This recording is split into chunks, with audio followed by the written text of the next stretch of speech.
Hi students, in this session I am going to discuss NCERT exemplar questions from States of Matter chapter.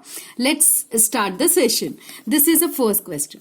A person living in Shimla observed that cooking food without using pressure cooker is taking more time.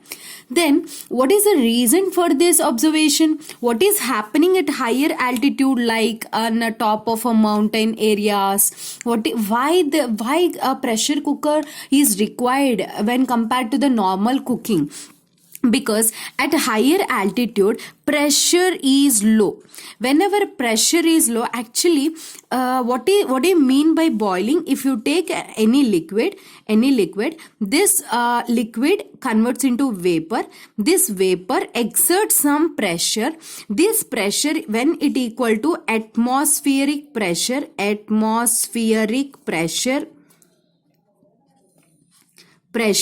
then only liquid starts boiling. When this pressure is equal to this vapor pressure is equal to atmospheric pressure, then only the liquid starts boiling. The temperature where it starts boiling, that is called as boiling point. So whenever atmospheric pressure is less, and this liquid also boils at low temperature. But coming to the cooking part, you need to cook for more time, then only the food will be cooked nicely. That is the reason pressure cooker is needed. And so your answer is pressure is low at higher altitudes. See the next question. Which of the following property of water can be used to explain the spherical shape of rain droplets? Why rain droplets are in spherical shape? That is your question. Okay, this is because actually, see here.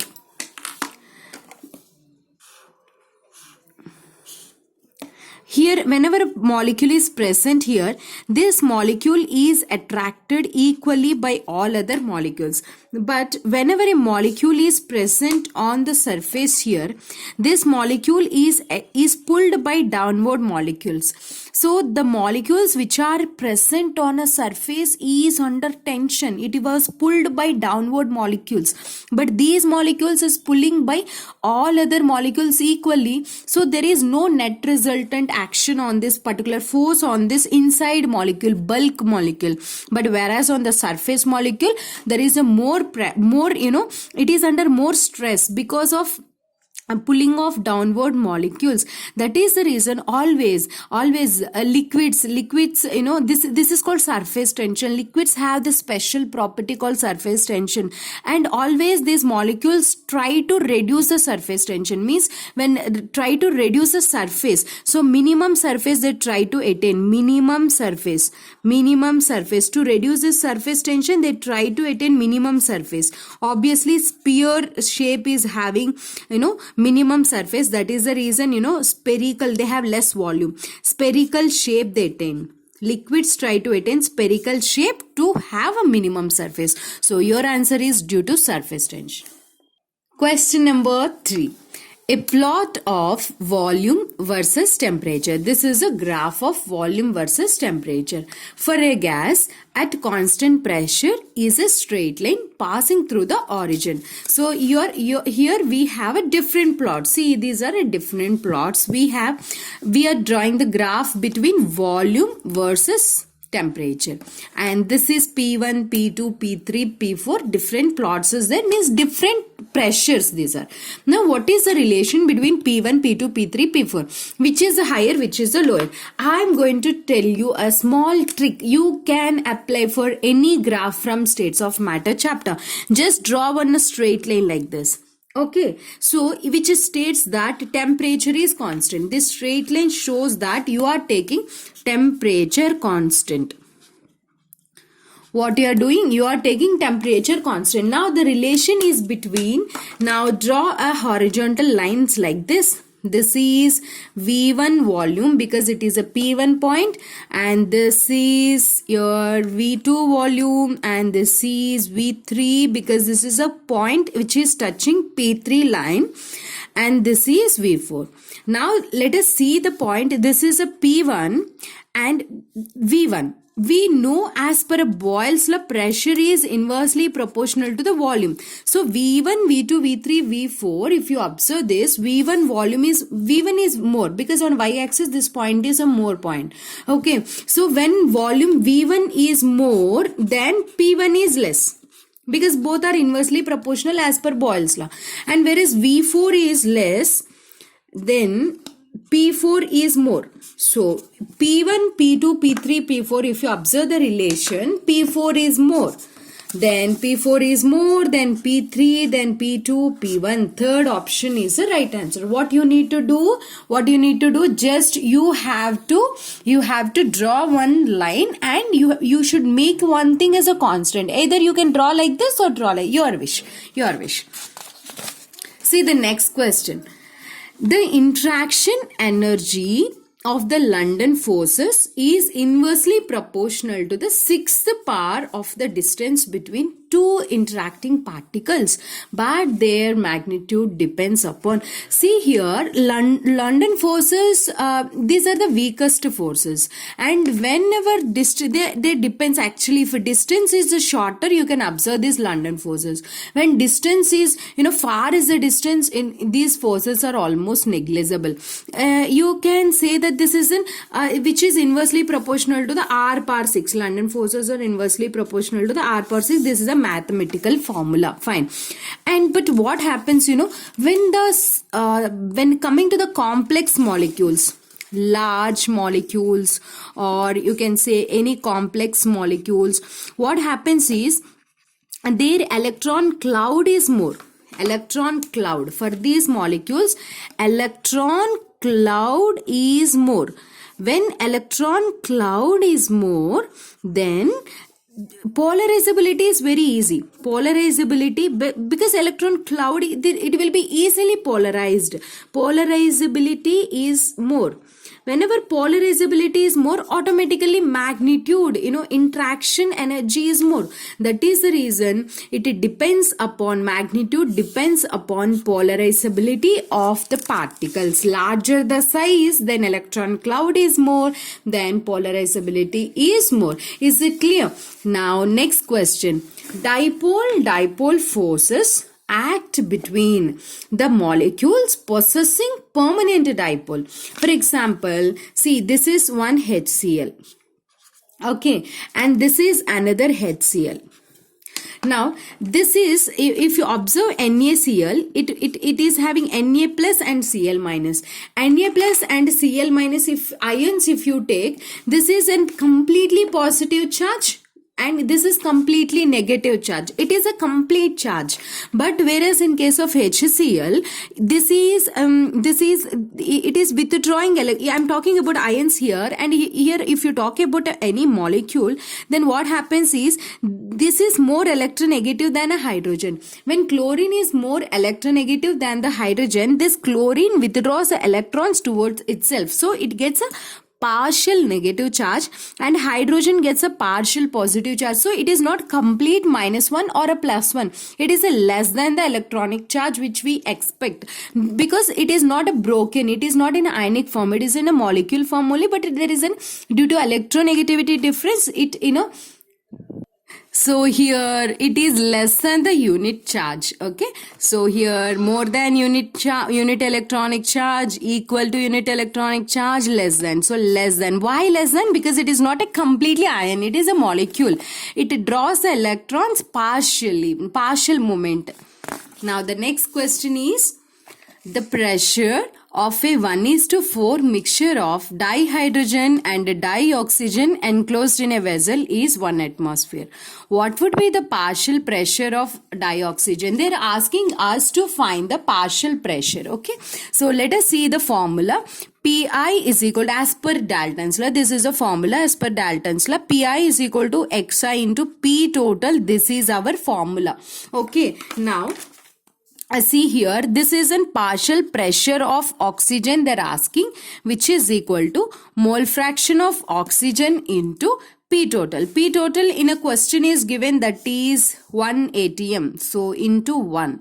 Then fine, this is in units will be in atm. Anyhow, mole fraction is not having any units, because what do you mean by mole fraction of oxygen? Number of moles of one component, that is oxygen, by total number of moles of all the components. I mean to say together with oxygen as well as in hydrogen. So number of moles of oxygen plus number of moles of hydrogen. Now the mixture is 1:4. So 1 mole, for example, if you take consider that 1 mole is oxygen, hydrogen, and 4 moles is oxygen. So number of moles is 4 by 1 plus 4 plus 1, that is 4 by 5. Then it is, so here pressure of oxygen is equal to mole fraction, how much we got? 4 by 5. No units, because number of moles, here also number of moles, numerator and denominator is same. Then 4 by 5 into 1 atm. This is in atm, so you will get 0.5 by 4 by 5, right? 4 8s are 40, 0.8 atm. In this options you can see 0.25, no, and in 0. Because into 105 is given. Then in these two there are chances. Convert atm into Newton per meter.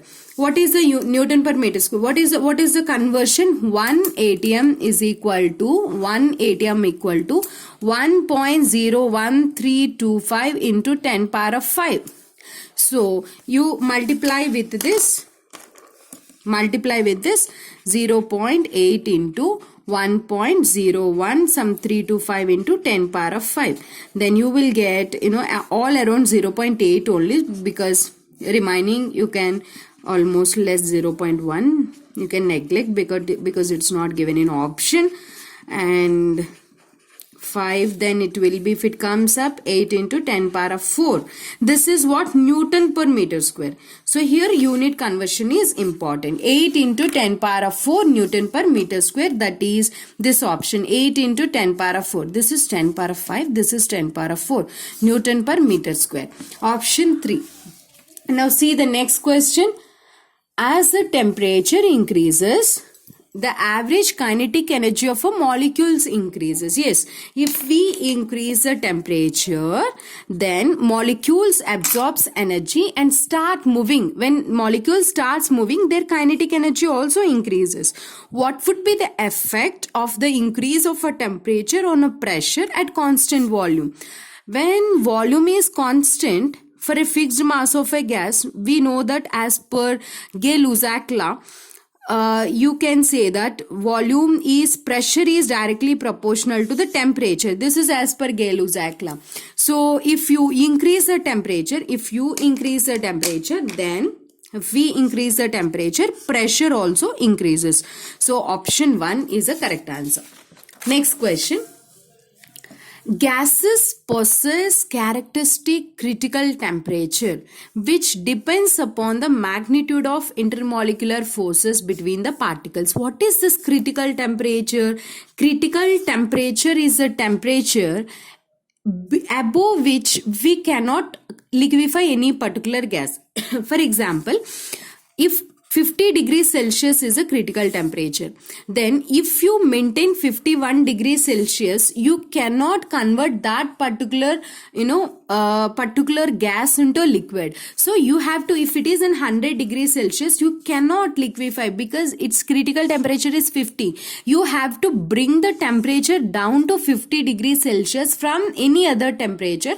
Then only the particular gas will be converted into a liquid. This is called as a liquefaction, conversion of gas into a liquid. So here we have a formula, Tc is equal to 8A by 27 Rb. Here A represents the intermolecular forces. When more is the intermolecular forces of attractions, then critical temperature also more. When more is the force of attraction between a gases, suppose here one gas, here one gas, here one gas, here one. When these gases attract, then gas molecules comes closer and they converts into a liquid. So more is the intermolecular force of attraction, more is the critical temperature. Now they have given different gases, like following gases. What are the gases? Hydrogen, helium, oxygen and nitrogen, and they're given the critical temperatures in Kelvin. Now these are the critical temperatures. This is for hydrogen and this is for, I'll write with pen, this is for helium and this is for oxygen and this is for nitrogen. Now from the above data, what would be the order of liquefaction of these gases? Just now I told you more is the intermolecular forces of attraction, then more is the critical temperature. So here, in which case intermolecular force of attractions are more and critical temperature is more in case of O2. So O2 is having a more critical temperature, so more easy of liquefaction because intermolecular forces is more. So 154 is for oxygen. Oxygen is having a more. Then next priority is for nitrogen, 126. Then next one is hydrogen and last one is helium. So option 4 is the correct answer. Next question. What is the SI unit of viscosity coefficient eta? Eta formula is stress by strain. In short, stress by strain. So stress is force per unit area and strain is velocity per unit length. So force per unit area means how much stress you are applying, so that these liquids, how much it is changed its position, changed its position, how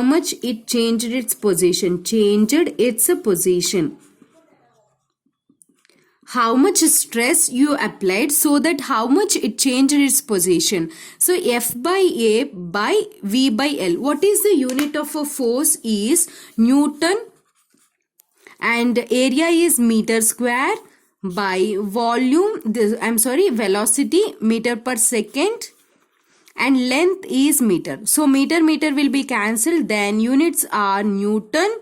If it comes, it is in denominator, so it comes, then it is numerator, and this is meter minus 2. So Newton second per meter square. Option 2 is the correct answer. Clear? See the next question. Atmospheric pressures recorded in different cities are as follows. Like cities like Simla, this is an atmospheric pressure 1.01 into 10 power of 5. And Bangalore 1.2 into 10 power of 5. And Delhi 1.02 into 10 power of 5. And in Mumbai 1.21 into 10 power of 5. Consider the above data and mark the place at which liquids will boil first. What do you mean by boiling? Just, when starting of a class, I told you, if suppose liquid is, you are heating it, it converts into a vapor. When you are heating, it converts to vapor. So these molecules exert some pressure. Whatever the pressure these molecules are exerting on the surface of this, that should be equal to the atmospheric pressure.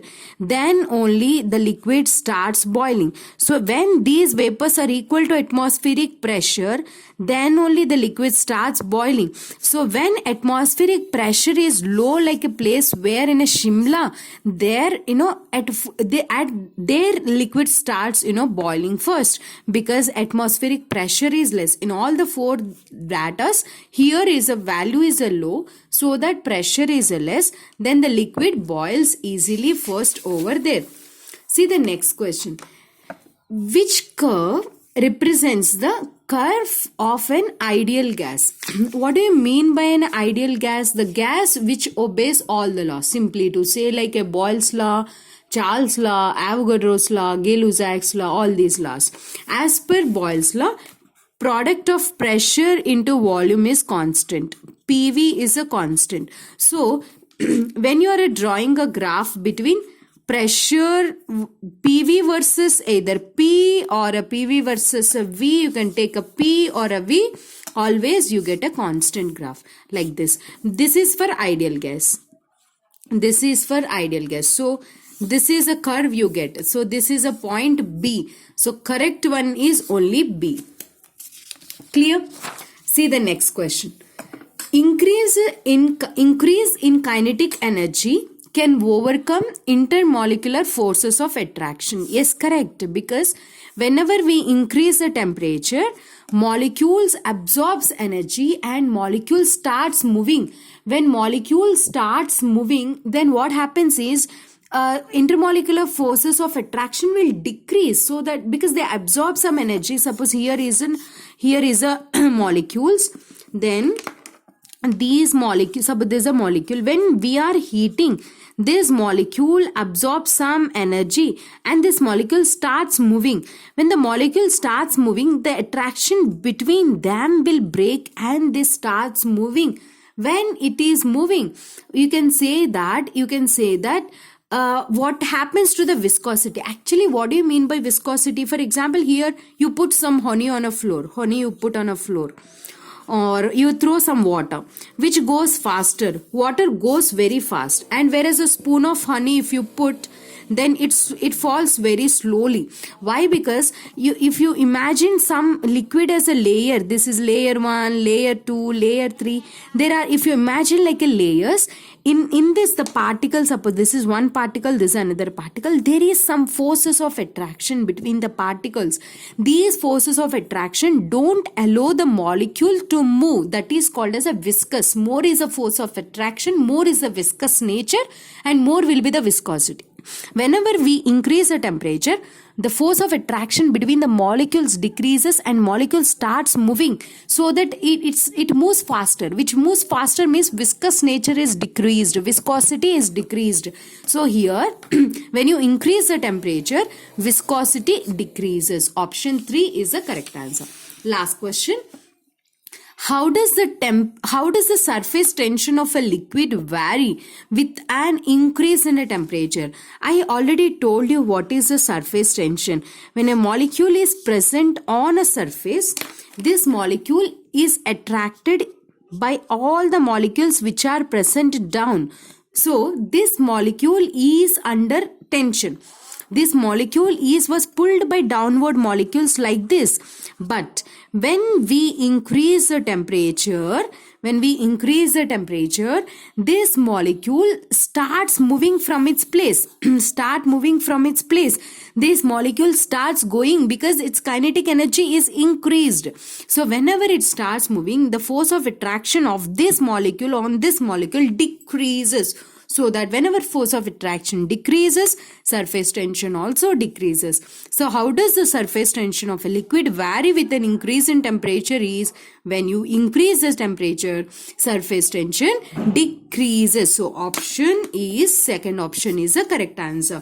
This is today's session. These are the questions on states of matter. My name is Komali. I'm your chemistry mentor. Thank you so much for watching this video.